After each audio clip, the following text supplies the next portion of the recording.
Assalamualaikum warahmatullahi wabarakatuh. Perkenalkan nama saya Lutfi Lauza dengan nomor BP 191086-3013. Baiklah, saya akan menjelaskan apa itu perilaku sebagai dampak komunikasi dan budaya.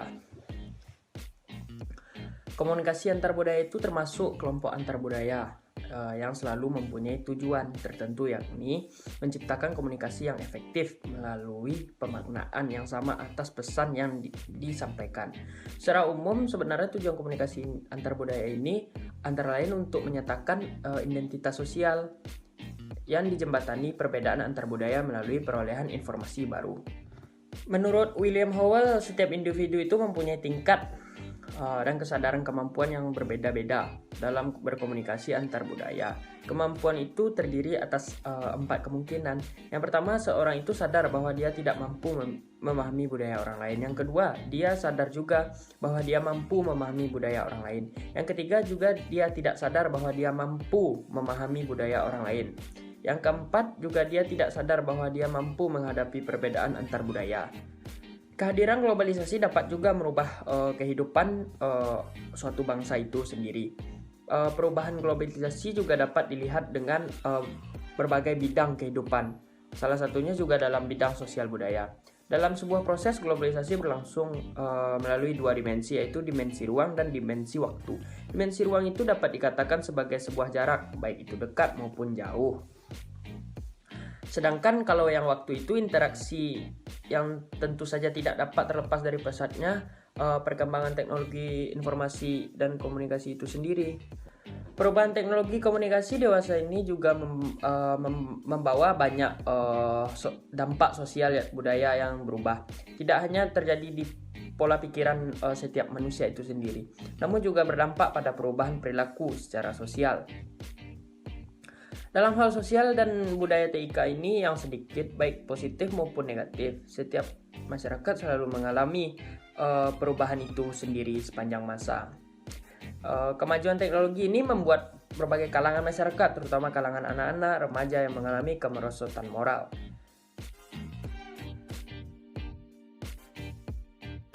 Baiklah, saya juga akan memaparkan banyaknya faktor yang menyebabkan timbulnya perilaku yang menyimpang di kalangan para remaja ini. Yang pertama, longgarnya penanganan seorang terhadap ajaran agama. Yang kedua, juga kurangnya efektif pembinaan moral yang dapat di dalam rumah. Yang ketiga, derasnya arus budaya materialistis. Hal ini juga termasuk faktor yang paling sangat besar. Baiklah, saya akan juga menjelaskan faktor-faktor yang mempengaruhi perilaku manusia itu sendiri. Dia ada 2, faktor internal dan eksternal. Apa itu faktor internal? Internal adalah tingkah laku manusia adalah corak yang kegiatannya yang sangat dipengaruhi oleh faktor yang ada di dalam dirinya itu sendiri. Faktor internal ini dimaksud antara lain ras, keturunan, jenis kelamin, sifat, fisik, bakat, dan inteligensia. Faktor ini tersebut dijelaskan beberapa berikut. Yang pertama ada jenis ras atau keturunan, yang kedua jenis kelamin, yang ketiga fisik, yang keempat kepribadian, yang kelima inteligensia, dan yang terakhir adalah bakat. Faktor eksternal yaitu pendidikan, agama, kebudayaan, lingkungan, sosial, ekonomi.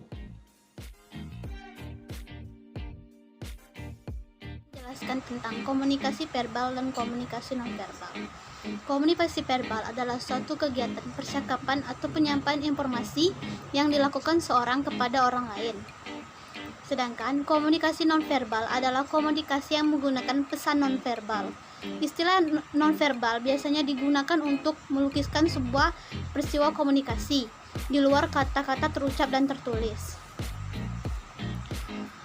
Ray Bridgestell mengatakan hanya 30-35% komunikasi manusia dilangsungkan melalui kata-kata atau verbal, dan selebihnya dengan cara-cara nonverbal.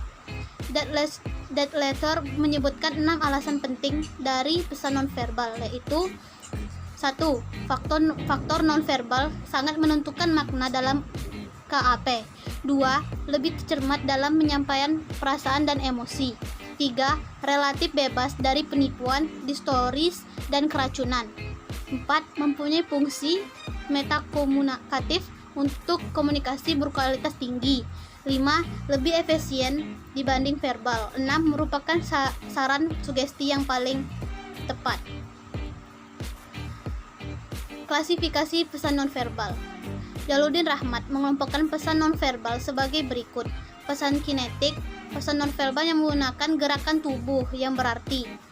Terdiri dari 3 komponen utama, pesan fasial, pesan gestural, dan pesan postural. Komunikasi nonverbal adalah proses komunikasi di mana pesan disampaikan tidak menggunakan kata-kata. Hubungan komunikasi dengan psikologi. Psikologi memandang komunikasi dengan makna yang lebih luas yang meliputi penyampaian energi, alat indera ke otak, proses saling pengaruh di antara berbagai sistem, organisme, dan di antara organisme. Manusia adalah makhluk sosial yang dalam hidupnya memerlukan orang lain berinteraksi dan berkomunikasi. Dan selanjutnya saya akan menjelaskan tentang perkembangan perilaku manusia. Perilaku manusia merupakan hasil dari segala macam pengalaman serta interaksi manusia dengan lingkungannya yang terwujud dalam bentuk pengetahuan, sikap, dan tindakan.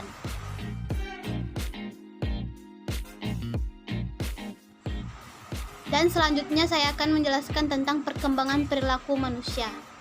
Perilaku manusia merupakan hasil dari segala macam pengalaman serta interaksi manusia dengan lingkungannya yang terwujud dalam bentuk pengetahuan, sikap, dan tindakan. Perilaku manusia terbentuk karena adanya kebutuhan. Menurut Abraham Maslow, manusia memiliki 5 kebutuhan dasar. Yang pertama, kebutuhan biologis yang merupakan kebutuhan pokok utama. Yang kedua, kebutuhan rasa aman. Misalnya, rasa aman terhindar dari pencurian, penodongan, perampokan, dan kejahatan lain. Yang ketiga, kebutuhan mencintai dan dicintai. Yang keempat, kebutuhan harga diri, ingin dihargai dan menghargai orang lain. Yang kelima, kebutuhan aktualisasi diri, misalnya ingin dipuja atau disanjung oleh orang lain, ingin sukses atau berhasil mencapai cita-cita. Perilaku dilatar belakangi oleh 3 faktor pokok, yaitu 1. Faktor predisposisi, yaitu diantaranya pengetahuan, sikap kepercayaan, tradisi, nilai, pengalaman, dan sebagainya.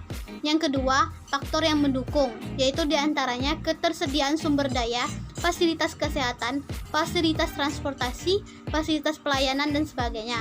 Yang ketiga, faktor yang memperkuat atau mendorong, yaitu diantaranya sikap dan perilaku petugas, sikap tokoh masyarakat, kebijakan pemerintah, dan sebagainya. Sekian, terima kasih.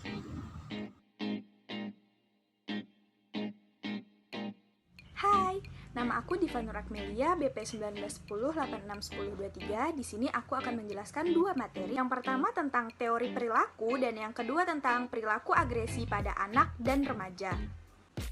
Baik, saya akan menjelaskan materi yang pertama, yaitu teori perilaku. Perilaku manusia itu didorong oleh motif seseorang manusia itu berperilaku. Nah, saya akan menyebutkan beberapa teori tentang perilaku. Yang pertama, teori insting. Teori insting ini bertitik tolak pada perilaku yang disebabkan karena insting. Insting di sini merupakan perilaku yang innate, perilaku yang bawaan, dan insting akan mengalami perubahan karena pengalaman. Nah, yang kedua, ada teori dorongan. Teori dorongan ini disebut juga dengan drive theory. Nah, teori ini bertitik tolak pada pandangan bahwa individu itu mempunyai dorongan-dorongan atau drive tertentu. Dorongan-dorongan ini berkaitan dengan kebutuhan individu yang mendorong individu tersebut untuk berperilaku. Jika individu tersebut mempunyai kebutuhan dan individu itu akan memenuhi kebutuhannya, maka akan terjadi ketegangan dalam pengurangan atau reduksi dari dorongan-dorongan yang dilakukannya. Karena itu, teori ini menurut Hull disebut dengan drive reduction. Nah, kemudian ada teori yang ketiga, yaitu teori insentif. Nah, teori insentif ini disebut juga dengan insentif teori. Teori ini bertitik tolak pada pendapat bahwa perilaku individu disebabkan karena adanya intensif.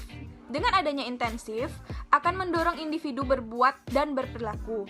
Nah, intensif ini dia tuh disebut sebagai reformen.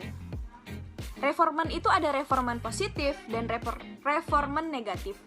Kalau reformen positif itu, dia tuh berkaitan dengan hadiah. Sedangkan reformen negatif berkaitan dengan hukuman. Reformen yang positif akan mendorong individu itu dalam berbuat. Sedangkan reformen negatif yang akan menghambat individu itu dalam berperilaku. Nah, ini berarti bahwa teori ini timbul karena adanya intensif atau reformance. Nah, teori yang keempat, teori atribusi. Teori ini menjelaskan sebab-sebab perilaku manusia. Pada dasarnya, perilaku manusia itu disebabkan oleh atribusi. Atribusi itu dapat secara internal seperti motif atau sikap gitu. Dan disebabkan juga secara eksternal. Kalau secara eksternal ini yang lingkungan luar terhadap lingkungan sekitar yang di luar dirinya itu. Lalu ada teori kognitif. Dalam teori ini seseorang berperilaku harus memilih mana yang harus dilakukan dan mana yang harus tidak. Dalam kemampuan berpikir, seseorang akan dapat melihat apa yang telah terjadi sebagai bahan pertimbangan di samping melihat apa yang dihadapi pada waktu sekarang dan juga melihat ke depan apa yang terjadi dalam seseorang bertindak.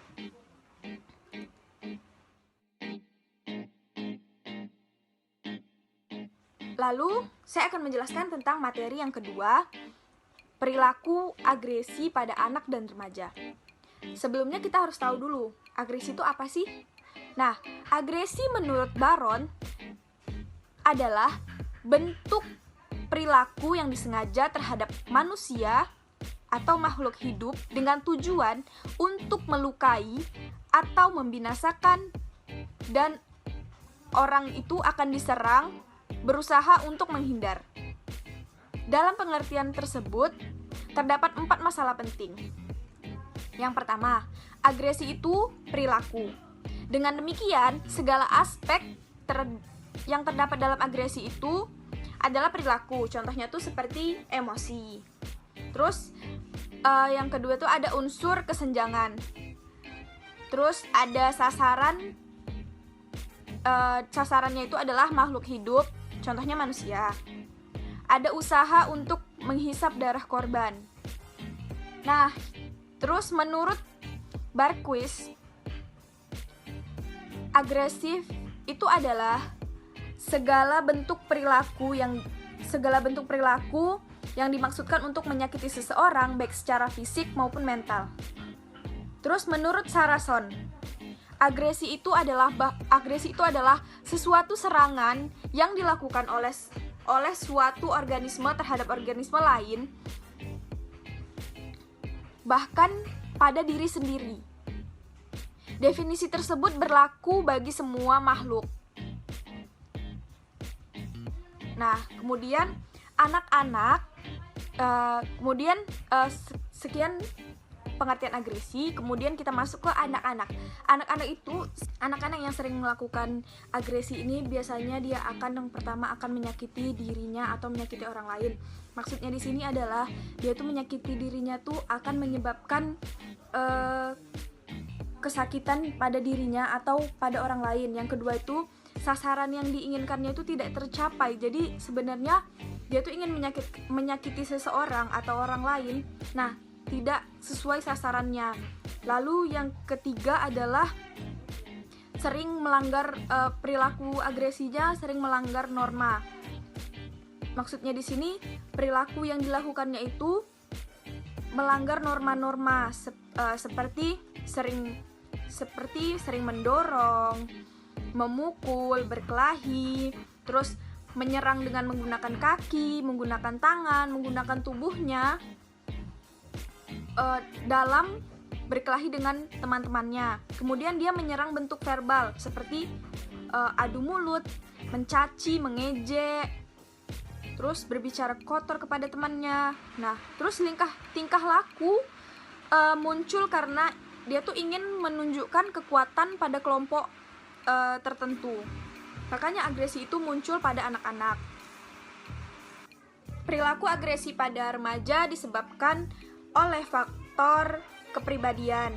Selain itu ada faktor biologis juga seperti pergaulannya remaja tersebut, kemudian remaja tersebut menggunakan narkoba, terus pengaruh tayangan kekerasan, dan lain-lain. Nah, faktor keluarga pun bisa masuk ke dalam agresi perilaku agresi pada remaja. Contohnya tuh kayak keluarganya tuh broken home. Nah, itu remaja tersebut itu menjadi, dia tuh tidak tahu harus bagaimana, dia tuh menjadi stres, kemudian dia menyakiti dirinya sendiri. Nah, disitulah muncul perilaku agresi ini pada remaja. Baik, mungkin sekian penjelasan dari saya. Terima kasih. Bye.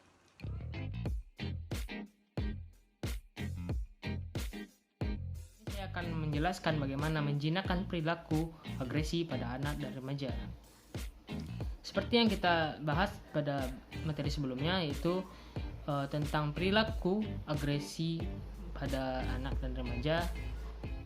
Perilaku agresi ini mendorong anak dan remaja kepada tingkat amarah yang tinggi, sehingga menimbulkan perilaku buruk seperti kejahatan, antisosial, dan kekerasan.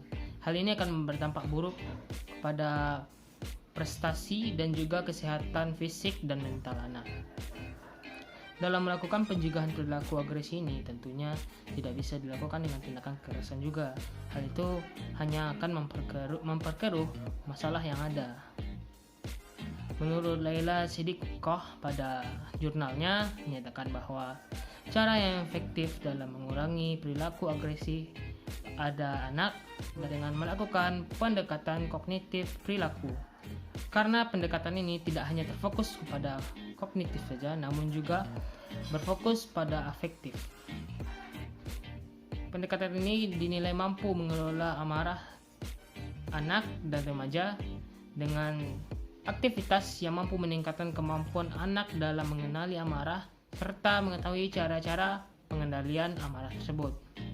Oleh karena itu, pentingnya komunikasi dilakukan oleh orang tua kepada anaknya dalam memperbaiki moralnya, itu dengan mengenali anak terhadap amarah yang mereka miliki, serta memberitahuan pada anak mengenai tentang cara mengelola amarah itu sendiri, sehingga anak mampu mengenali dan mengelola amarahnya dalam menghadapi situasi yang provokatif serta dalam menghadapi masalah-masalah yang sedang mereka hadang.